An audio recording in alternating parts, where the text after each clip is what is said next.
exemption. The ENC General submitted a letter to the Judicial Commission that this committee was given to the then Irrigation Minister. The report of Irrigation Engineers Committee, the above committee, concluded with their recommendation that the barrage at Medigadda should not be built was not taken into account while planning the Medigadda barrage. The initial techno-commercial offer of the WAPCOs who did the DPR did not mention the proposal of building a barrage at Medigadda. However, while orders were issued by GO number 212 dated 13th April 2015, with the approval of then Chief Minister, specifically WAPCOs was asked to take up the study and prepare DPR, especially for lift irrigation scheme from Medigadda in Karimnagar district to Mid-Mane reservoir scheme. It is clear, చాలా స్పష్టంగా ఆ ప్రభుత్వం మేడిగడ్డ దగ్గర barrage కట్టే నిర్ణయం వ్యాప్కోస్ report రాకముందే నిర్ణయం తీసుకుందనే విషయం చాలా స్పష్టంగా రికార్డుల ద్వారా మరి అందరికీ తెలుస్తున్న విషయం మీకు మనం చేస్తున్న స్పీకర్ గారు. The WAPCOs gave their detailed project report on 17th March 2016 without any perusal of the report. 17 జనవరి 2016న WAPCOs రిపోర్ట్ ఇస్తే ఆనాటి ముఖ్యమంత్రి అదే రోజు WAPCOs ఇచ్చిన డిపిఆర్ ఇచ్చిన రోజే మరి మేడిగడ్డ దగ్గర బ్యారేజ్ కట్టడానికి డీటెయిల్ ఎస్టిమేట్స్ చేయమని ఇతర ఆదేశాలు అధికారులకు ఇవ్వడం జరిగింది. There was no examination technically or scrutiny or vetting by Irrigation Department of the WAPCOs DPR before the then Honorable CM gave instructions to go ahead with the DPR and the cost estimate. Accordingly, the then Chief Minister approved GO number 231 dated 1st March 2016 for the Medigadda barrage, and this for a project which started at about 2,600 crores and later went to 4,500 crores did not have the approval of the cabinet. Today,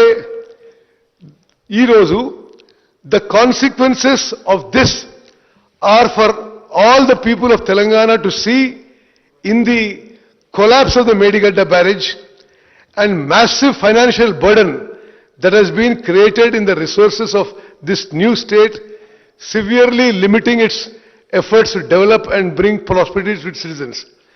The then government constructed 3 barrages at Medigadda, Annaram and Sundilla with an enormous increase in the project cost.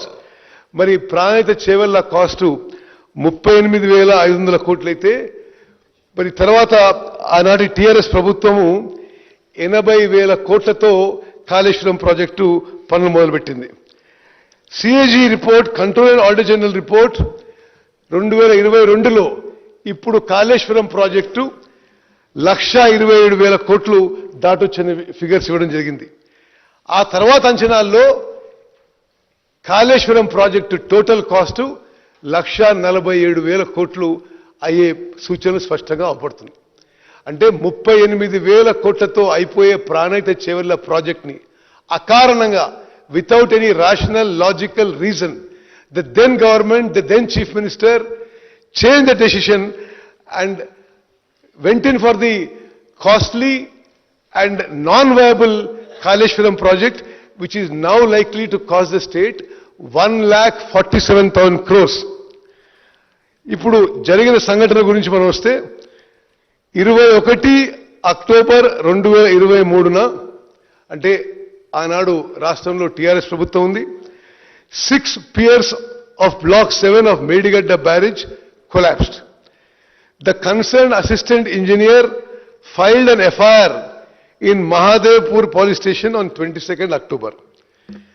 Now, ఇప్పుడు ఆ barrage collapse అయ్యే నాటికి ఆ 3 బ్యారేజ్ల వల్ల ఈ రాష్ట్రానికి మరి ఎంత ప్రయోజనం జరిగిందో, ఎంత లిమిటెడ్ ప్రయోజనం జరిగిందో కొంత లెక్కల ద్వారా మరి మీ ద్వారా సభకి యావత్ తెలంగాణ ప్రజానీకానికి తెలియజేస్తున్నాం అధ్యక్ష.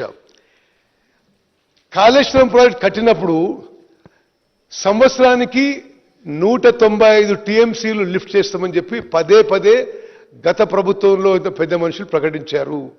195 టీఎంసీ పర్ ఇయర్. వాస్తవం ఎంత లిఫ్ట్ చేసిండ్రు? ప్రాజెక్ట్ ఇనాగ్రేషన్ 2019 నుంచి ప్రాజెక్ట్ కొలాప్స్ అయ్యే 21 అక్టోబర్ 2023 వరకు టోటల్ 5 ఏళ్లలో సంవత్సరానికి 195 టీఎంసీలు లిఫ్ట్ చేస్తామన్న ప్రాజెక్టులో 5 ఏళ్లు కలిపి టోటల్ లిఫ్ట్ చేసింది 162 టీఎంసీలు. 162 టీఎంసీల్లో 32 టీఎంసీలు మళ్ళీ సముద్రంలోకి వదిలిపెట్టారు. So balance left for irrigation was 130 TMC over 5 years. అందులో నార్మల్ లెక్కల ప్రకారం 10% ఎవాపరేషన్ లాస్ ఉంటే net water available in 5 years from Kaleshwaram project was 114 TMC. అధ్యక్ష, these are official figures drawn from the irrigation department records. ఇందులో మళ్ళీ 13 టీఎంసీలు కొండపోచమ్మ సాగరు, మల్లన్న సాగరు, రంగనాయక సాగర్లో స్టోరేజ్గా ఉన్నాయి. అంటే టోటల్ 5 ఏళ్లలో మరి 1,00,000 కోట్లతో కట్టిన కాళేశ్వరం ప్రాజెక్టు ద్వారా తెలంగాణ రాష్ట్రానికి ఉపయోగపడ్డ నీళ్లు 101 టీఎంసీ. అంటే సంవత్సరానికి 20.23 టీఎంసీ. అధ్యక్ష, 38,000 కోట్లతో పూర్తయ్యే ప్రాణహిత చేవెళ్ల ప్రాజెక్ట్ పక్కన పెట్టి 1,47,000 కోట్లతో కాళేశ్వరం ప్రాజెక్టు మొదలుపెట్టి 1,00,000 కోట్లు ఖర్చు పెట్టిన తర్వాత 5 ఏళ్ల ప్రాజెక్టులో 195 టీఎంసీలు పర్ ఇయర్ 34 లక్షల ఎకరాలు వస్తాయన్నారు వీళ్ళు. 34 లక్షల ఎకరాలు వస్తాయని చెప్పినారు.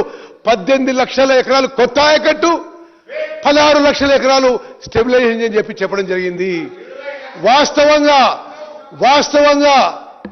5 ఏళ్ల పాటు వచ్చిన నీళ్లు 101 టీఎంసీ. అంటే సంవత్సరానికి 20.2 టీఎంసీలు. అంటే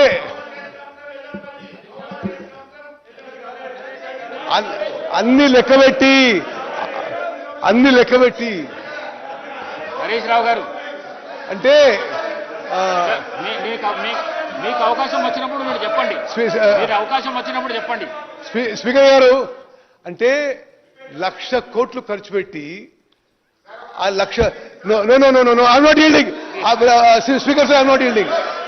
1,00,000 కోట్లు ఖర్చు పెట్టి సంవత్సరానికి కొత్త ఆయకట్టు,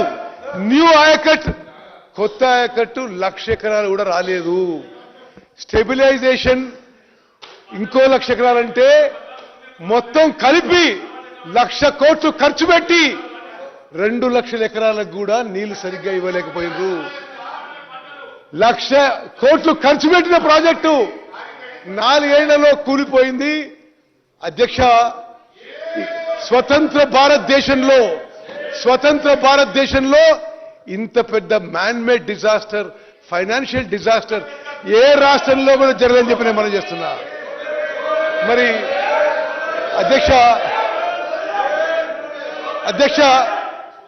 స్పీకర్ సార్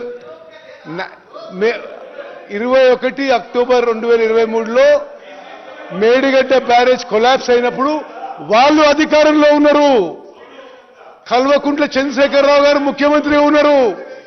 బ్యారేజ్ కొలాప్స్ అయిన రోజు 21 అక్టోబర్ 2023లో NDSA, national dam safety authority వాళ్ళు వచ్చి ఇన్స్పెక్ట్ చేశారు. నేషనల్ డ్యామ్ సేఫ్టీ అథారిటీ అంటే అడ్డగోలు మాట్లాడుతున్నారు మా మిత్రులు across this one. National dam safety authority is created by an act of parliament. ఆ చట్టం పార్లమెంట్లో వచ్చినప్పుడు మద్దతు తెలిపింది టీఆర్ఎస్ పార్టీ. వాళ్ళే మద్దతు తెలిపినారు. ఆ చట్టం ప్రకారము national dam safety authority create చేయబడ్డది. భారతదేశంలో డ్యామ్లు అండ్ బ్యారేజెస్ మీద అత్యంత నాలెడ్జ్, స్కిల్, అనుభవం ఉన్న వాళ్ళు ఈ national dam safety authority members. వాళ్ళు national dam safety authority inspected the Medigadda barrage on 24th October 23. ఆ రోజు ప్రభుత్వం ఎవరిది అధ్యక్ష? TRS party. మరి దీనికి వాళ్ళు పాయింట్అవుట్ చేసింది ఏంటంటే ఈ Medigadda barrage and other components of Kaleshwaram project 2019లో ఇనాగ్రేషన్తో మొదలుపెట్టింది. ఇనాగ్రేషన్ మొదలైన కొన్ని రోజులకే project developed serious problems. Piping అంటే బ్యారేజ్కి ఇటు నుంచి కింది నుంచి అటు వరకు అటు మరి నీళ్లు ఉసుకపోతూ బ్యారేజ్ ఫౌండేషన్ వీక్ అయిపోయింది. 2019 నుంచే వాళ్ళ అధికారులు రాసిన రికార్డు ప్రకారమే all the 3 barrages were showing serious problems. ఇంకో విషయం అధ్యక్ష, అసలు డ్యామ్కి బ్యారేజ్కి తేడా లేకుండా బ్యారేజ్ కట్టి డ్యామ్ లాగా ఉపయోగించుకునేందుకే ఈ యొక్క మేడిగడ్డ బ్యారేజ్ కొలాప్స్ అయిందని చెప్పి ఎన్డీఎస్ఏ రిపోర్ట్లో ఉంది. ప్రపంచవ్యాప్తంగా barrages are meant to store less water, 2 to 3 TMC at the most. Dhavaleswaram లాంటి ప్రాజెక్టులలో కూడా 2-3 TMCలు స్టోర్ చేస్తారు.